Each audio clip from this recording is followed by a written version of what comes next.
Okay guys, we are back again today. Gonna see if we can get rid of the last of the plumbing that's in the kitchen, at least for the old installation of the washer and dryer. Since I have some help with me today, I'm going to be rerunning the electrical up into the attic. They'll be down below, making sure that the spool of wire gives me enough slack to pull wire up there to junction boxes. And yeah, we're gonna see if we can get the outlets and the light switches replaced. Attic time. You know what that means? Jumpsuit.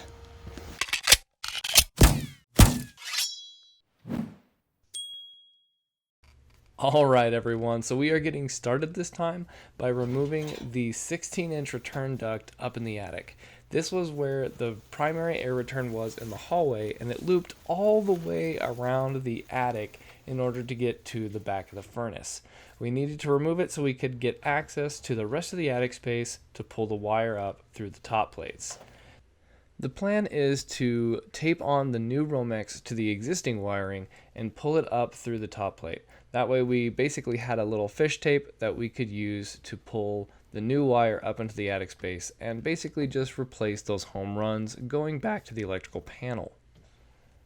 I wasn't sure how much room we were going to need, and it was a hassle to measure at the time, so I just left a lot of slack. I knew I was going to have some cutoff, but that was all right with me. If you've seen my previous video on cleaning out attic insulation, which I'll post a link to up above, you know that my attic is very shallow, and getting to some of those edges is going to be pretty difficult. In most cases, it's not going to be that bad.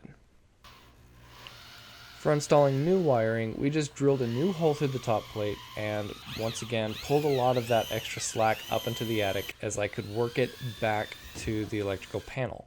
This really is a two-person job in my opinion. You can manage by yourself, but having that second person is so useful.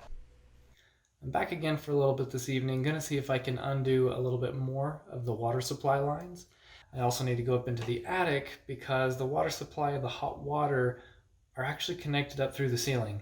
I gotta disconnect it and get it ready for a new system to come in. It's actually gonna be out of the attic, thankfully, and in a different wall as well. But let's go ahead and get started disconnecting these guys right here, and we'll see how far we get tonight.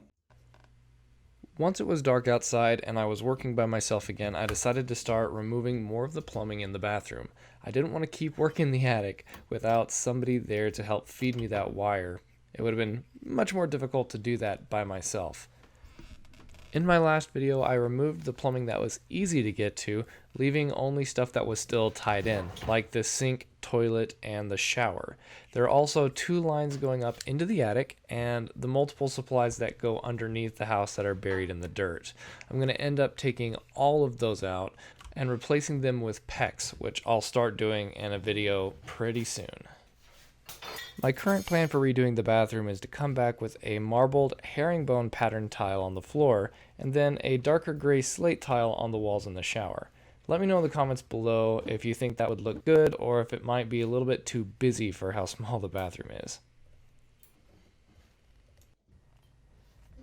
I think that sometimes doing work like this can be somewhat therapeutic. I work at a desk all day, so getting out and doing something that's a little bit more manual is always refreshing. It makes you feel like you've really accomplished something during the day. Not saying that I don't get that from work, but moving and doing things with your body that you can see the progress is always refreshing and a nice change of pace. I was a bit reluctant to remove the toilet at first. I knew I could go ahead and disconnect the supply line because I could get water from outside and just carry it in a bucket. But once I removed the toilet, it was going to be a lot more of a hassle to use the restroom for me or anyone else out there on a long work day.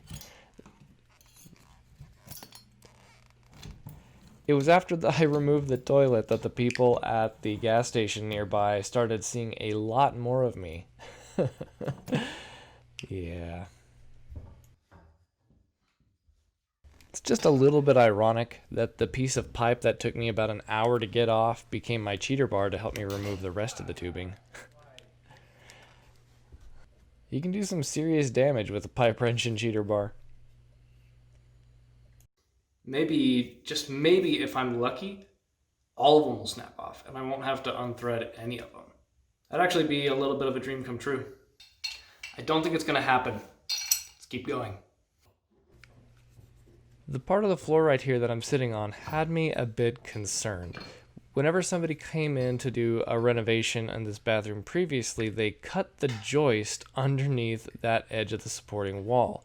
That meant that the floor that I was currently sitting on became pretty soft and actually unsupported. The hardwood flooring was holding me up more than the subfloor. Let's see what we can find under the house.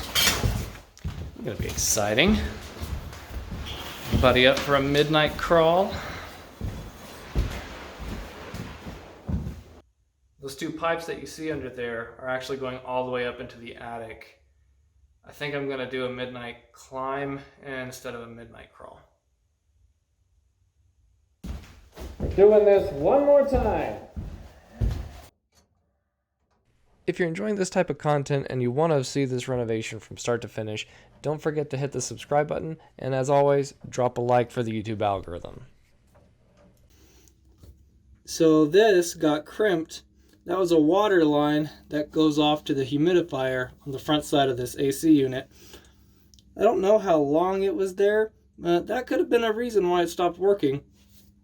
Couldn't get any water to it. With all that disconnected, I guess I can remove the hot water heater now.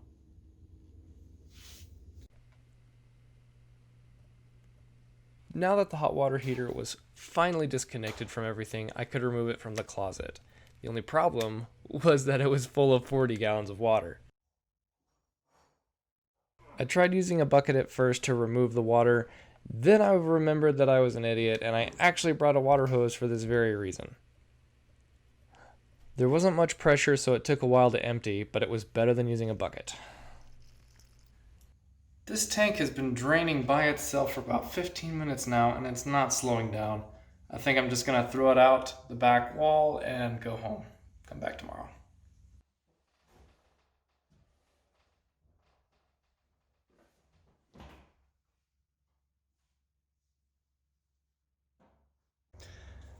You want to know something not awesome? How about locking your car key in your house? Especially when the house key is located on the car key. I'm stuck. Yeah, it's in that chair. Right there. That's where I always set my key. Thank you. You're my hero.